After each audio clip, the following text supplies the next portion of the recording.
اور اس کا شکریہ ادا کر رہا ہے۔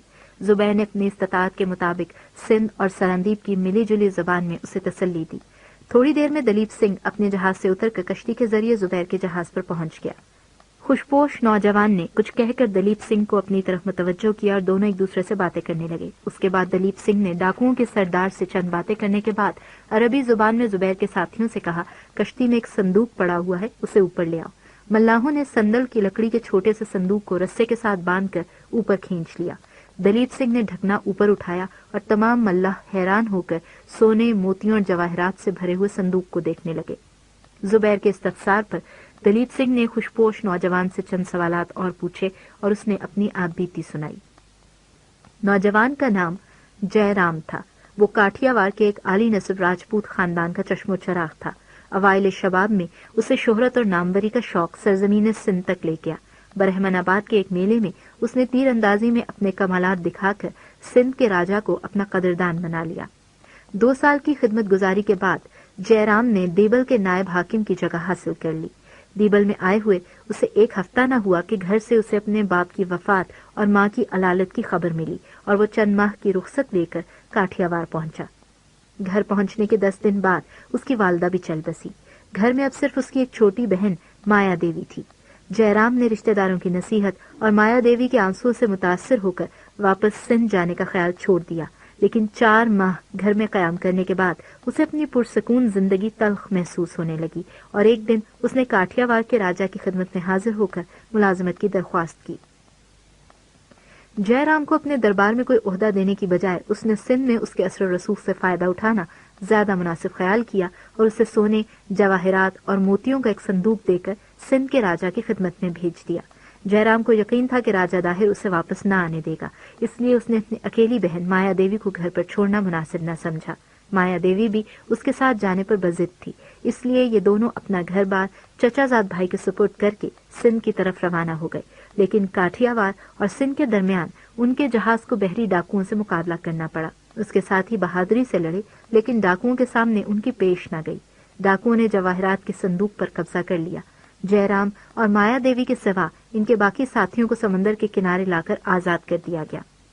ڈاکوؤں کا سردار یہ سمجھتا تھا کہ جے رام اور مایا دیوی راجا کاٹھیا وار کے عزیز ہیں اور وہ ان کی جان بچانے کے لیے ایک معقول رقم ادا کرنے پر آمادہ ہو جائے گا، اس لیے وہ کاٹھیا وار کے ساحل کے غیر آباد حصے پر لنگر انداز ہو کر راجا سے یہ سودا کرنا چاہتا تھا، لیکن اس کے ایک جاسوس نے اسے سرندیپ کے جہازوں کے آمد کی خبر دی اور اس نے کاٹھیا وار ٹھہرنے کی بجائے مالابار کا رخ کیا۔ زبیر نے یہ قصہ سن کر پھر ایک بار جے رام اور اس کی بہن کو تسلی دی اور کہا کہ یہ لٹیرے جیسے ہمارے مجرم ہیں ویسے ہی آپ کے مجرم ہیں۔ میں نے ابھی تک یہ فیصلہ نہیں کیا کہ انہیں کیا سزا دی جائے، تاہم میں یہ جانتا ہوں کہ آپ کے ملک میں انہیں کیا سزا دی جاتی ہے۔ جہازوں کی دوبارہ روانگی سے پہلے لٹیروں کے سردار کے سوا باقی تمام قیدیوں کو دلیپ سنگھ کے جہاز پر منتقل کر دیا گیا۔ زبیر نے دلیپ سنگھ کو تاکید کی کہ جب تک ان کی سزا کا فیصلہ نہ ہو ان کے ساتھ بدسلوکی نہ کی جائے۔ ڈاکوؤں کے سردار کو اس کے ساتھیوں کی نیک چلنی کی ضمانت کے طور پر زبیر نے اپنے جہاز پر ٹھہرا لیا۔ جے رام نے اپنی بہن کی علالت کے پیش نظر زبیر کے جہاز پر رہنا پسند کیا۔ خالد نے مایا دیوی کو ناہید کے پاس پہنچا دیا۔ ناہید نے اسے ایک بستر پر لٹا دیا اور عرب عورتیں اس کے ارد گرد جمع ہو گئیں۔ ناہید اور دوسری عرب عورتوں نے دل و جان سے مایا دیوی کی تیمارداری کی۔ موسمی بخار کے لیے ناہید سرندیپ سے چند جڑی بوٹیاں اپنے ساتھ لائی تھی اور ان کے استعمال سے مایا دیوی 3-4 دن میں بالکل تندرست ہو گئی۔